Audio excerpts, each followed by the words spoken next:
The Classic TV channel is your happy trails to golden oldies television from the 1940s through the formative years of the 1950s and 60s. Enjoy restored TV shows Mickey Rooney Show, Groucho Marx, Trouble with Father, Terry and the Pirates, One Step Beyond, Beverly Hillbillies, Bonanza, The Lucy Show, Dick Van Dyke, Annie Oakley, Ozzie and Harriet, The Howdy Doody Show, and many, many more.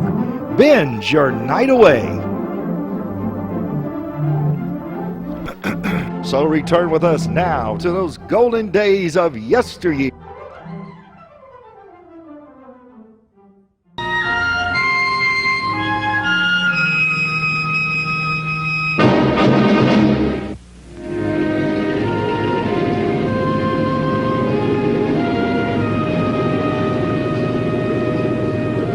The plane had half an hour's stop in Albuquerque.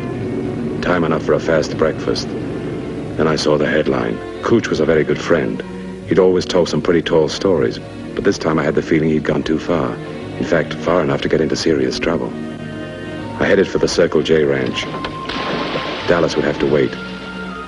Maybe Cooch had seen a flying saucer, only I was very doubtful. Cooch, by habit, was prone to make the New West as exciting as the Old. Cooch's latest tale had become a national headline, and that in the eyes of some people could cease to be funny. It's been a long time since you were here, Mr. Lanyard. I wish I could make it more often. Oh, by the way, I don't have any riding clothes with me. Oh, it's all right. We have a men's shop at the annex now. Good. Is Cooch around? I'd like to talk to him. He's at the stables. Old Cooch. He's a sly one, all right. Certainly knows how to get publicity for the ranch. Our business has doubled since that story broke in the newspapers. Everybody wanting to see a flying saucer. Maybe they will.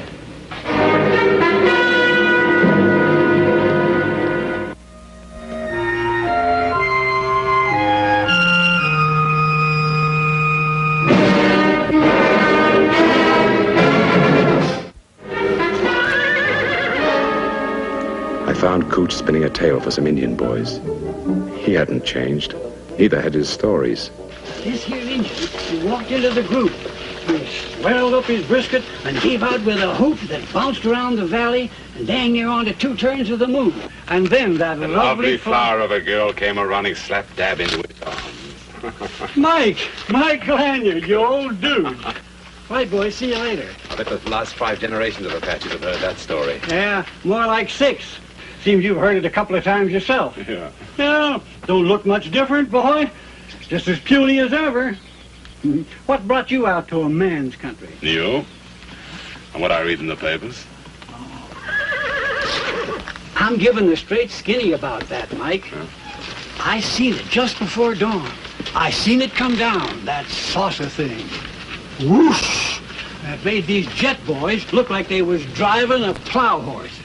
Sure you're not stretching things a little? I was just laying out there looking at the morning stars and thinking about putting on the coffee pot. When here it come. What did it look like exactly?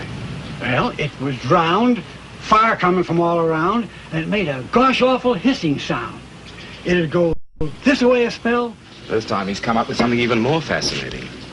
You mean the flying saucer story? I wouldn't take it too lightly. You've got to admit that Cooch has a tendency to lean away from the truth at times. Perhaps this is the exception. I think you misunderstood.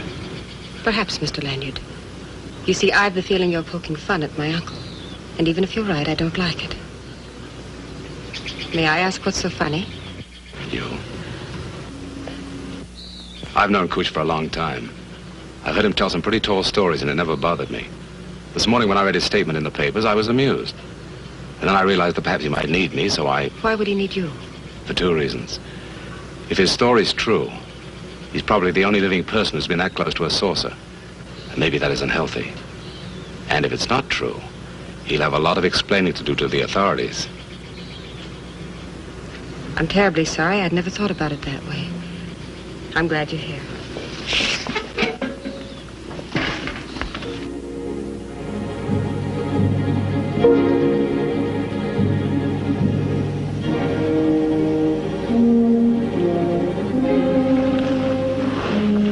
Morning. Morning. Sleep good? Nothing like the ground to make you appreciate a bed. Sometimes, Mike, you disappoint me. That's dude talk. Speaking of disappointments, where's your flying saucer? I was sure we'd see it. Exactly where was it when you saw it? And you do believe me, Mike? Where was it, Cooch? Well, first I saw it circling round, then I saw it land. Come on.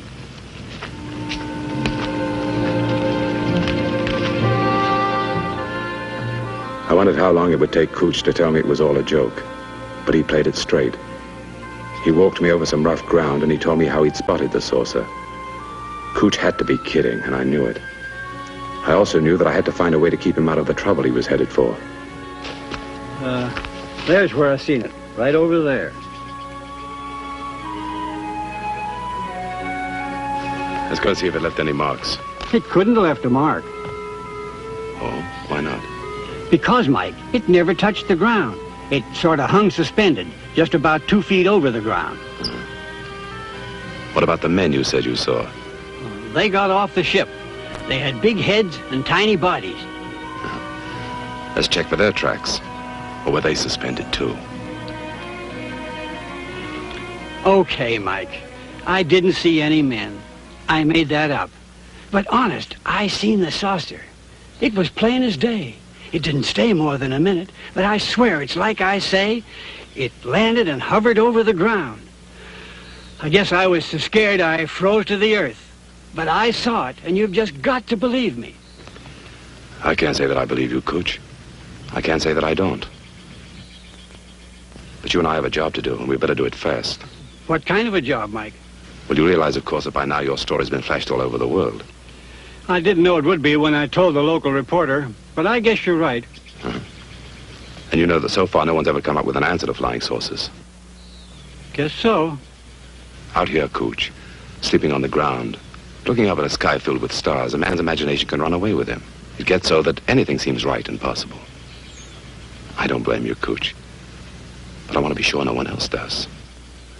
That's the job you said we got to do. Yeah. We're going back to the ranch. Then we're going to call your local reporter. You're going to tell him you thought things over. If you've decided what you thought was a flying saucer was really a falling star. If you think that's the thing to do, Mike, I guess I'll have to do it. But I swear to you, it wasn't no falling star. As we started back to camp, Cooch was upset. I wondered if it was because I didn't believe him, or if it was because I'd caught onto his joke. Either way, I didn't like it. I don't like a friend being a fool, or being made to look like a fool. All right, Cooch, let's go, huh? You go, Mike. You've got a date with Judy. I've got some tall thinking to do. You call the reporter, tell him to be at the ranch later. I'll give him a new story. Like you said, the one about the falling star. Okay, Cooch. I'm sorry. Nothing to be sorry about. If you don't believe me, I know it's next to impossible for anyone else.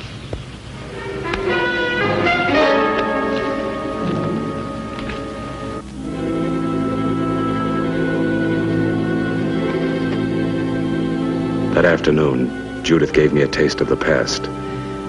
Maybe that's why I began to wonder if Cooch was telling the truth. I made a decision. Cooch was a friend, and right or wrong, I was going to go along with him. No reporters, no new statements. If the world believed he saw a saucer, why should I prove it a lie? This is only one of the caves in this part of the country, Mike. Imagine, 10,000 years since they've been inhabited. Before we started, you said these caves tied in with Cooch's story of the flying saucer. How? Well, the human mind is a funny thing, Mike. Sometimes it will only believe what its eyes reveal. Like this cave? Like what this cave represents. Civilized life here thousands of years ago. Some would refuse to believe that these people actually existed, unless they saw the proof. At least there's proof. Before it's over, perhaps Uncle Cooch will find some proof as well. Perhaps. I thought Cooch would be happy when I told him his flying saucer story was okay with me. Only I figured wrong.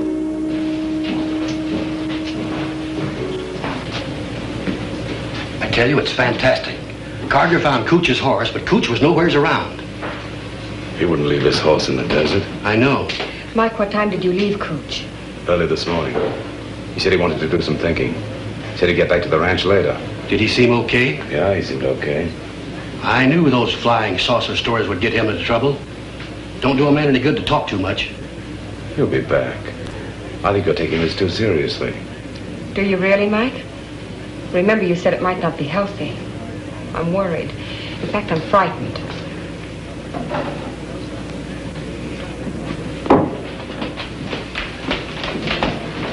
Yaga, why did you look for Cooch? Well, he had an appointment to take some of our dudes for a ride. Ain't like him to forget. When he didn't show up, I just naturally went looking for him. How did you know where to look? Ever since he saw that flying contraption, he's been spending most of his time in that spot.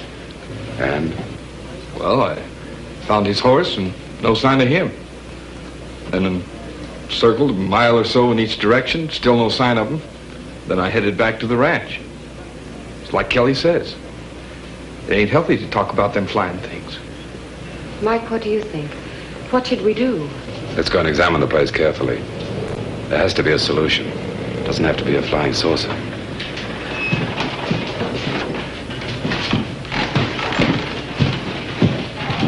Wait for me outside, buddy.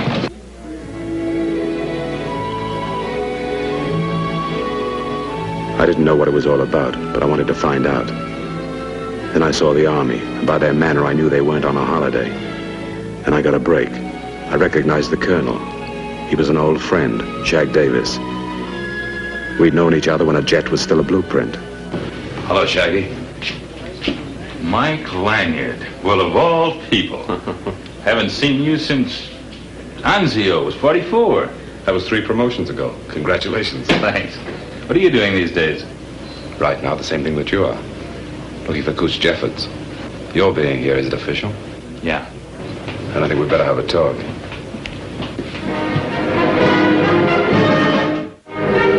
Thank you. And you say the old man showed you the spot where he supposedly saw this object? Yeah, we stayed out all night. I didn't take it very seriously. Yeah, well, maybe you should have. Shag, the Air Force must get dozens of flying saucer reports. What's so special about this one? 2 things. First of all, Jeffords sent us a sketch.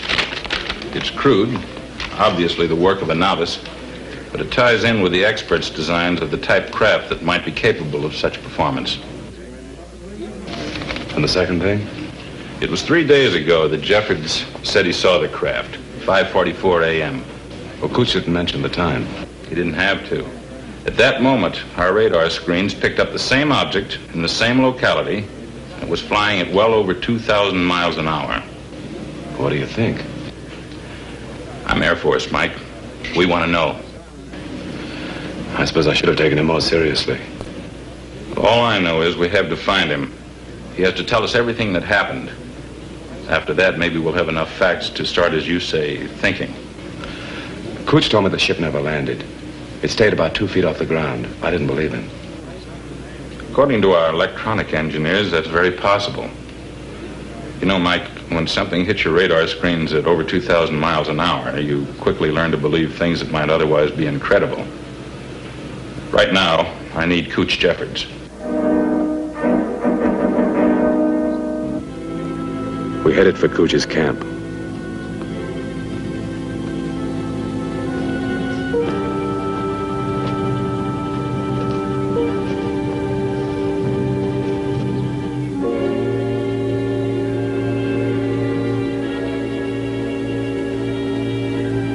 We followed his trail until we lost it. Shag was all brass. He kept saying, "These things just don't happen." I agreed. Then he said he was going to have the Air Force photograph every inch of the ground. He was determined to find the answer and Cooch. I had another idea. It had nothing to do with planes or pictures. It had to do with a band of Mescalero Indians, part of the Apache tribe. I headed for the commissioner's office, and I kept wondering if I hadn't lost my mind. A lovable faker, flying saucers, radar screens, the military playing it for real, and a man just vanished into thin air. The commissioner gave me the name of the Mescalero chief, and he said something else. The chief was as modern as today, and a college graduate. All I hoped was that he hadn't forgotten how to track a trail almost as frail as a whisper. I am Charles Longbow. My name's Lanyard. This is Miss Jeffords. Of course, Big Tail's niece. Who? Big Tail is the name our people have given Mr. Jeffords. His stories have earned it for him. The commissioner told us you were the chief here. I am known as the chief. We came to ask your help. Cooch Jeffords is missing. But he knows the desert as a man knows his own heart. It seems that something has happened over which he had no control. There is not a man among us who would not wish to help your uncle. He is a teller of wonderful tales to our children. You should have heard his accounts of riding with Cochise and Geronimo. A little before his time, weren't they? More than 50 years. But to the children it makes no difference. I will help you. Good.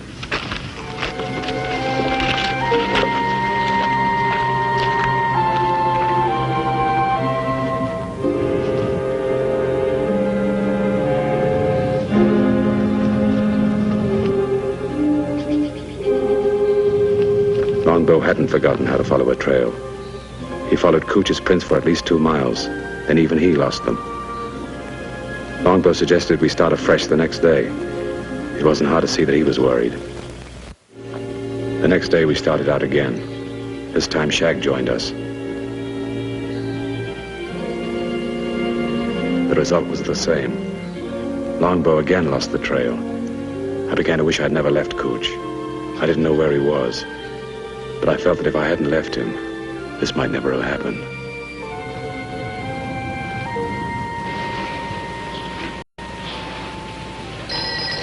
I'm afraid we're not going to find him. A man just can't vanish into thin air. If I remember correctly, you didn't believe Cooch's story either. Colonel Davis, Washington's on the phone. Will you take it here or in your room? Right here will be all right. Colonel Davis. Right. Goodbye. Air reconnaissance reports their photographs show nothing. And the Pentagon asked just one thing: find Jeffords. We must find. We must. Come on, Colonel, let's keep looking. There must be an answer somewhere.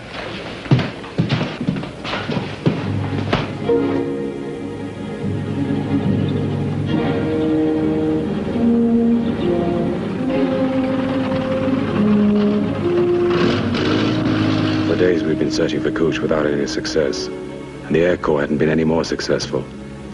I didn't have the answers, but I didn't believe a man could vanish into thin air.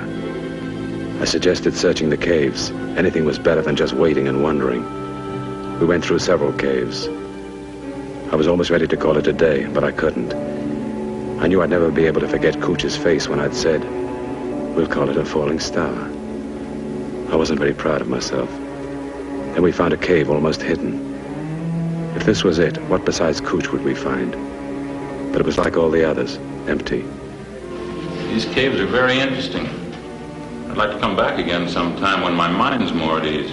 Well, I don't believe anyone's been in here for hundreds of years. Mike, I thought you'd like to know. Before we started out this morning, I received confirmation on our first radar report from 2 other bases. You mean actual flying saucers? No, I didn't say that. The report simply confirms some object moving at a speed in excess of 2,000 miles an hour. You can understand why it's important for us to find Cooch Jeffords. Yeah. I shouldn't have left him alone. Now, there's no use blaming yourself. Maybe we'll get lucky. Maybe we'll find him. I hope so.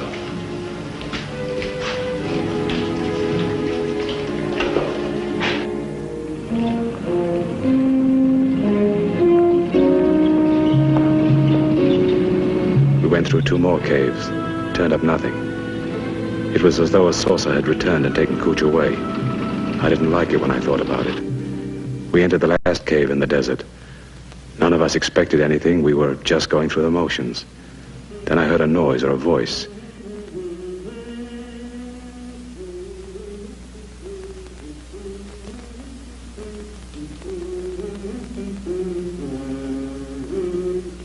We headed for it, and I saw Cooch. He wasn't in trouble. He didn't even seem unhappy.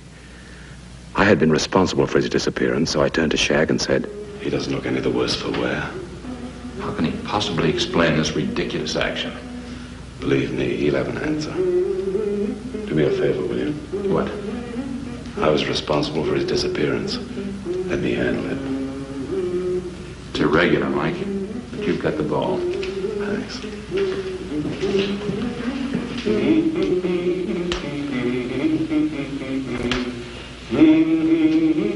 Hello, Coach. Well, I'll be darned. Hello, Mike. And Judith. Who are you? This is Colonel Davis. He was sent from Washington. He wants to talk to you. You know, Mike, I've been doing a lot of thinking about what you said to me. Guess maybe I do talk too much. So, Colonel, from now on, I got nothing to say. But I have a lot of questions you've got to answer. Sorry, Colonel. Got nothing to say. You know, Cooch, this might be the one time when you should have something to say. But you mean no falling star story? That's right, Cooch. No falling star story. Uncle Cooch, do you realize that half the Air Force and the entire staff at the ranch have been combing the country for you? Shucks, girl, don't you know your uncle can take care of himself? I had some thinking to do. I needed some quiet. But you've been gone 3 whole days. Time passes quickly when a man's thinking. How did you sustain yourself? You mean, how did I eat? Well, I've been coming to this cave for a long time. Each visit, I'd store a little more grub. Got enough stored away now to last for a long while. But why? Honey, a person's got to think ahead these days. All kinds of war talk, A-bombs, H-bombs. And when I saw that thing, I figured maybe this cave would come in mighty handy. Now, Colonel, what is it you want to know? Your newspaper statement caused a lot of comment. Yeah, Mike said it would. You went on to say that you not only saw the saucer, but its crew as well. Is that correct? What do you say, Mike? Do you believe me? Just answer the Colonel's questions. Well, Colonel, only part of the story is true. I never saw any people. I said I did, just to add color. But the saucer, I saw. It was round, no windows, and it looked like it was on fire. Well, I'll need a full written report. Let's get back to the ranch. Mike, do you figure this will make the newspapers again? I wouldn't be a bit surprised.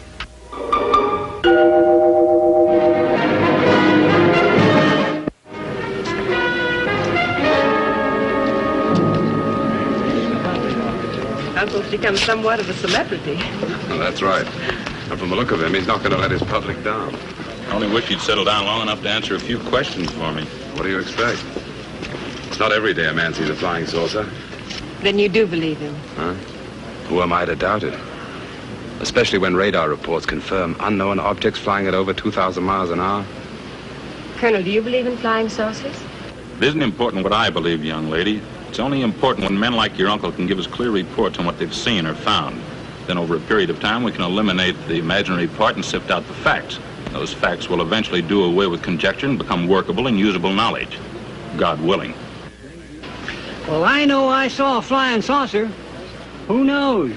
Maybe the Air Force knows it, too. Stick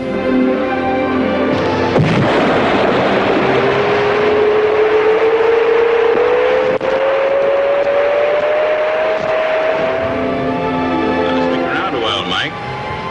Never can tell what you might see.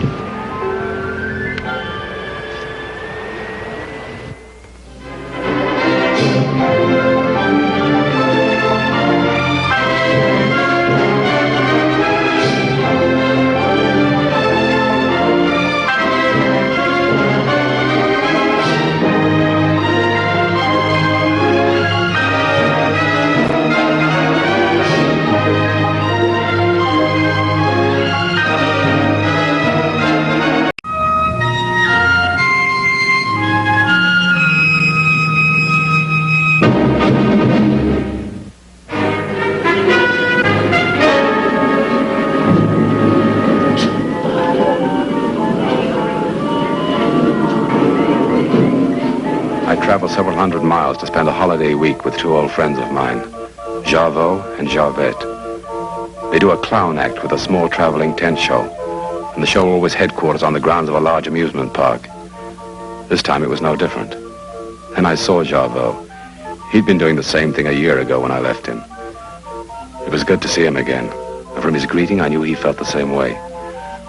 I thought about Jarveau and how carefully he watched over little Jarvette. I thought about how Jarvette had lost his speech and how these two wonderful people had to talk in silence. We talked of many things, and I told him I could stay for a week. I asked about Jarvette. Jarveau played it big. He pretended he was angry with him. He complained about Jarvette's special talent for picking up things that didn't belong to him. But he never stopped smiling. He showed me where Jarvette was, and I watched the quiet one enjoying himself.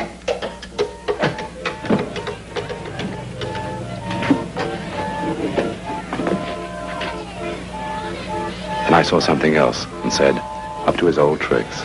Worse than ever. The show understands, though. Each night I make the rounds, returning the trinkets, and the next day he picks up more. Jarvette, mon petit ami.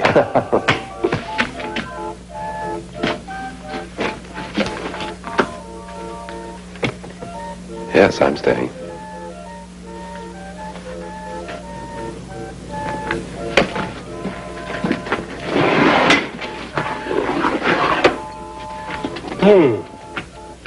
Not so bad today. I recognize these things. Madame Fifi's comb, a small one for the fat woman. The Ressa Saint Christopher, she and her father run the Punch and Judy. These cards from the privileged tent. What about the key? An old one that the boss keeps for Jarvette to steal. Yes, I recognize everything. Everything but this. What is it?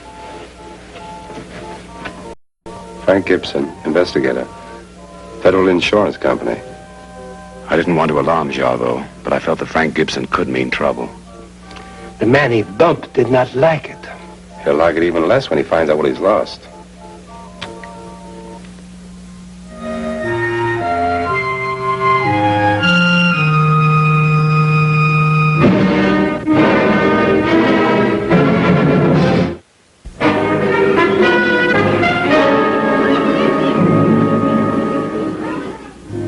I changed my clothes and headed for Frank Gibson's tent. I wanted to return his identification card, and there was another reason. I was curious as to why an insurance investigator was working for this small carnival as a prop man.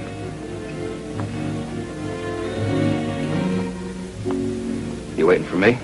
Yeah. Who are you? Michael Lanyard. That's a familiar name. I'm not surprised. What does that mean? You must hear a lot of names in your business. Where'd you get this? What difference does it make? You got it back? Not so fast. Maybe it's a little bit more important than that. Look, I came here to return it, not to get into an argument. Wait a minute. What's a guy like you doing hanging around a 10-cent carnival? That question works both ways. I'm staying with a couple of old friends, Jarveau and Jarvette. I won't ask why you're here. Jarveau the pickpocket. I got a good mind to call the police. He's not a pickpocket, and he didn't mean any harm. If you don't want people to know who you really are, why don't you get smart and hide that card someplace? If Jarveau could talk, he'd apologize. I'm doing it for him. Lanyard. Yeah? I'm sorry, I guess I sounded like a kid. When I realized my identification card was gone, I got sick. I've been traveling with this show for over a month now. If my identity were known, it would undo everything. Forget it.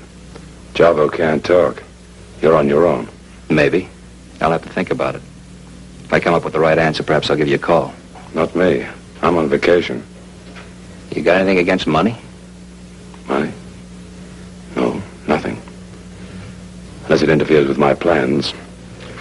See you around, Gibson. That's for sure.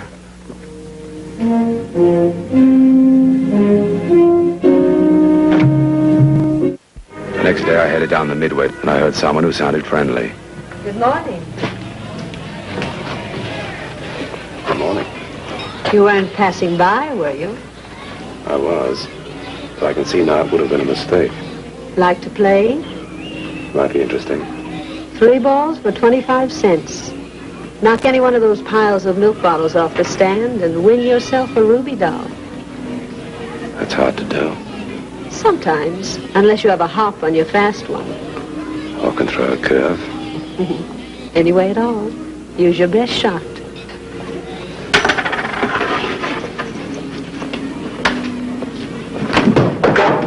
Maybe I'm a cynic, but to me Ruby seemed too friendly. So I played it like a guy who couldn't get himself arrested. No, thanks. If I throw any more, my arm will go up with the ball. Good morning, Frank. Hi, Ruby. Give the gentleman a prize. A man who can't hit 3 bottles at that range doesn't deserve a doll. Maybe you weren't using that curve you talked about. Maybe you were. Goodbye. I'll go with you. Bye, Ruby. Bye, Frank. Goodbye, Michael Lanyard. Ruby must do all right. Ruby? She does better than all right. Anyway, better when she and her husband used to do the Iron Jaw act on the Forbes show. Are you a carnival man or an insurance investigator? That's what I wanted to talk to you about. Oh. Care to step into my office? Sure.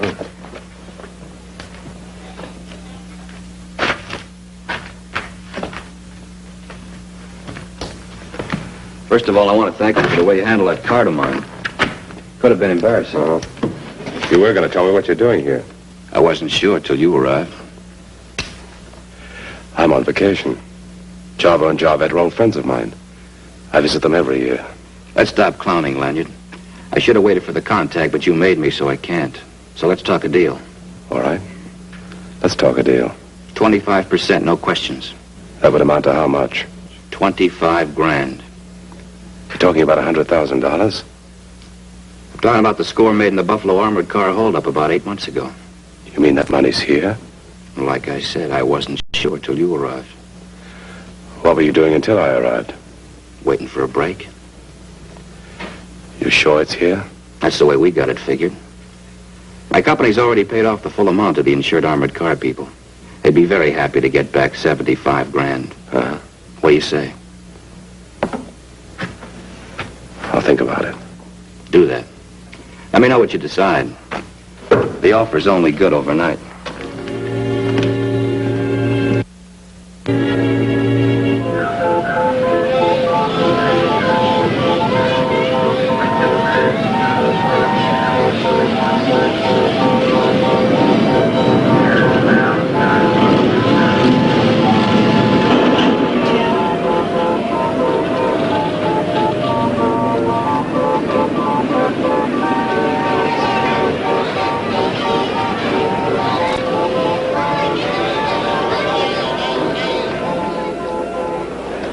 I considered what Gibson had told me. An armored car robbery, $100,000. I had to think it out. For me, it didn't quite make sense. Why would anyone heist $100,000 and hide it in a small carnival? And if they were here, where could they keep that much money? I had the feeling that maybe Frank Gibson hadn't told me the truth, and that interested me, because I don't like being thought a fool or being lied to.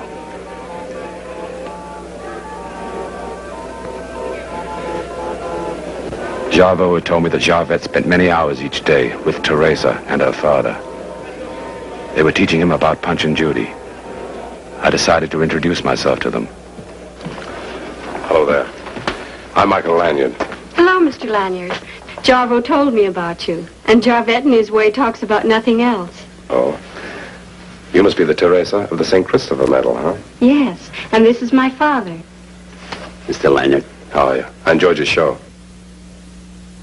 Most everyone does, Mr. Lanyard. There seems to be a fundamental satisfaction in watching Punch do what most of us would like to do at a time or another. Fly into a violent rage and beat everybody over the head with a club. Don't get Papa started. He'll go into the psychological significance of Punch and Judy, and you'll be here all day. That's all right. I have nothing to do. But Papa has. He must sleep. Doctor's orders. Rest between each performance. Excuse that. Of course. This also is a time when I envy Punch. The years take no toll of him. Perhaps later, Mr. Lanyard. Goodbye.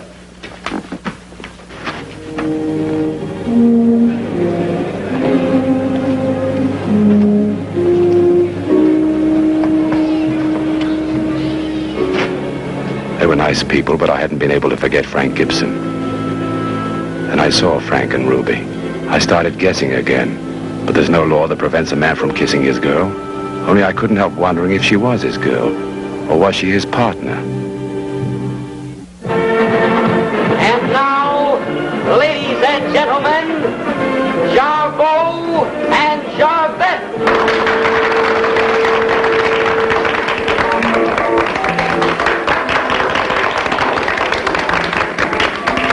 My original plan was to spend a week with two friends, and nothing was going to get in my way. I'd made up my mind to tell Frank Gibson I was no longer interested in his proposition, nor was I interested in whatever game he and Ruby were playing. And I was going to add that I thought he was a big phony. I began to watch Jarbo and Jarvette do their act again, but something was wrong. There were no laughs. Jarvette had substituted the bottle of milk with a wooden one from Ruby's stand. The act had died, and Jarbo seemed unhappy, but it would be forgotten because tonight was Jarvette's birthday, and Jarbo had prepared a surprise party for him. He had been so careful, I doubt he knew I had found out. Jarvette, please. It is the nipple and the nursing that bring the laugh. You cannot nurse on a wooden bottle. Go, take it back to Ruby and put it where it belongs. Go, go. We will see you in the tent later. Here's a problem, that one. Come, I have a surprise for you. The cake had 3 candles. Jarbo told me they were for love, devotion, and friendship. He told me that Jarvette was like a little boy, but he'd never forgotten that night in France when the Gestapo in their anger had torn the tongue from Jarvette's head. Then he realized it was late, and that Jarvette hadn't returned. I told him not to worry, that I'd go and look for him. It was 3 hours later. I hadn't been able to find Jarvette. Jarbo had asked the other carnival people to look for Jarvette. He kept telling me he blamed himself because he'd hurt Jarvette's feelings. I told him he was wrong, that Jarvette had probably gone into town, that he'd return in a little while. And then Frank Gibson came in, and before he opened his mouth, I knew something was terribly wrong. You better come with me. You too, Lanyard.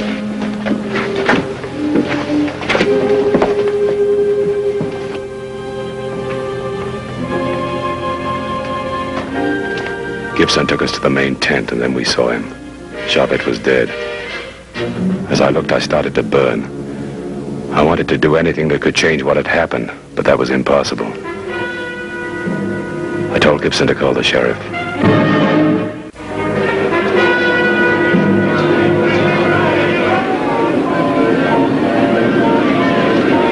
The coroner's verdict was accidental death, but I had a hunch that it was murder. What'd they decide? An accident. Jarvis said the little fellow was always climbing around up there. Must have got twisted up in a rope and lost his footing. Too bad. Yeah. Well, he was on his way over to see you after the performance. Did he make it? Brought one of the bottles back. I saw him come in, got busy with a customer. Then when I had a chance to look again, Jarvette was gone. I guess I was the next one to see him, Lanyard. Hello, Ruby. Hello, Frank. How's your head? Be all right. What happened to you? Scouting around the lot last night, I thought I saw someone headed over toward the ring. I took out after him, but I lost him and I got clumped. You want to feel the lump? Easy. Well, not like a light. When I came to, I found Jarvette and went to get you and Jarbo. What did you think you saw? I don't know for sure. Was big, little, man, a woman? Well, it was a man, I think. At least it wore pants. There's something funny about the guy, something unusual. He was bent over and... Like he might have been carrying something heavy on his back? Yeah.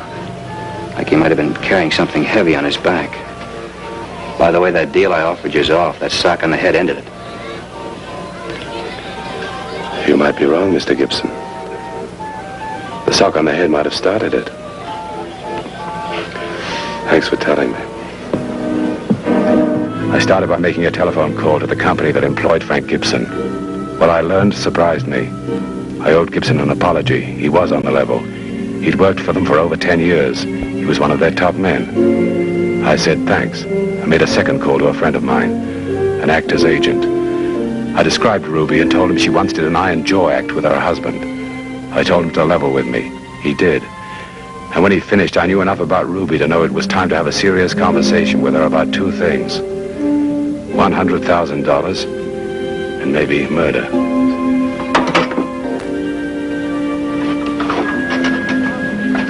Mr. Lanyard. Look at Punch. That's the dummy milk bottle. Javert was going to take this back to Ruby. She said he did. It was under Punch's costume when I opened up this morning.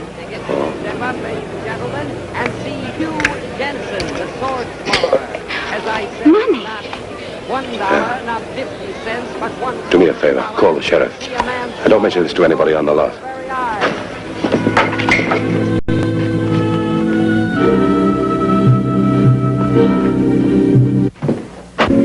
Now I had all my answers. Ruby had very cleverly concealed the money in hollow milk bottles. By accident, Javert must have discovered it. And to protect herself, she'd murdered him. From the looks of her stand, Ruby had left in a hurry. Every bottle was empty. And then I found the satchel loaded with money. That meant she hadn't got away. Put it down.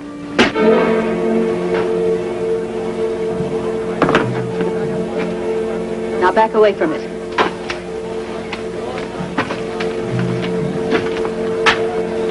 You found the other bottle. After I talked to Buffalo. 2 people pulled that armored car stick up. One of them could have been a woman. You, her, and your husband. My former husband. He was killed cleaning a gun 2 weeks later. Convenient. Yeah. He left me with $100,000 and hot money that I had to hide till it cooled off. You hid it. Let's make it short and sweet, Lanyard. 50-50. We'll leave here together, drive into town, catch a plane for nowhere, and watch the world go by. Well, that's the best offer I've had. There's only one thing wrong with it. What's that? Javert. You killed him. It was you Gibson saw carrying something to the main ring. It was you who hit Gibson over the head. What are you talking about, Lanyard? Talking about Javert. Ruby killed him. He's crazy, Frank. Look what he did to the joint. I wondered why Gibson didn't grab her gun. I guess he was too surprised to think straight. You trying to tell me she carried him up on a platform and dropped him with a rope around his neck? Sure. High places don't bother Ruby. Remember? Ritter and Romaine? The Iron Jaw Act you told me about? She could carry you up there, or me. It's an idea. Why should she kill Javert? Because he stumbled onto the $100,000 you're looking for.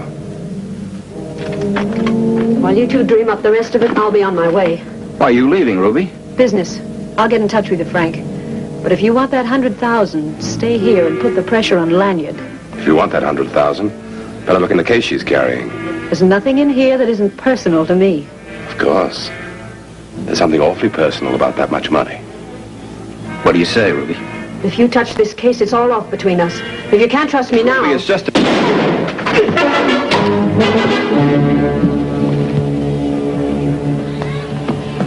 Go get her, Lanyard. She's got you 25 grand.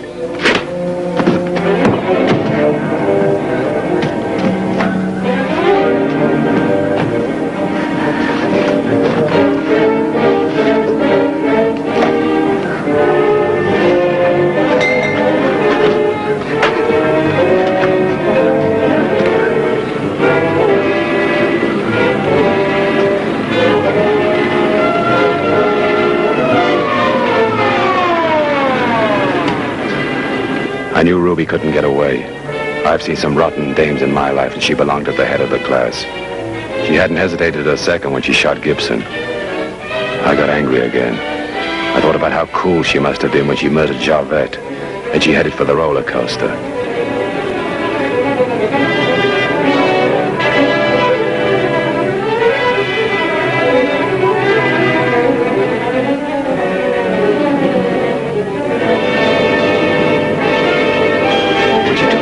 She'd walked into her own trap.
The shot and saw her fall.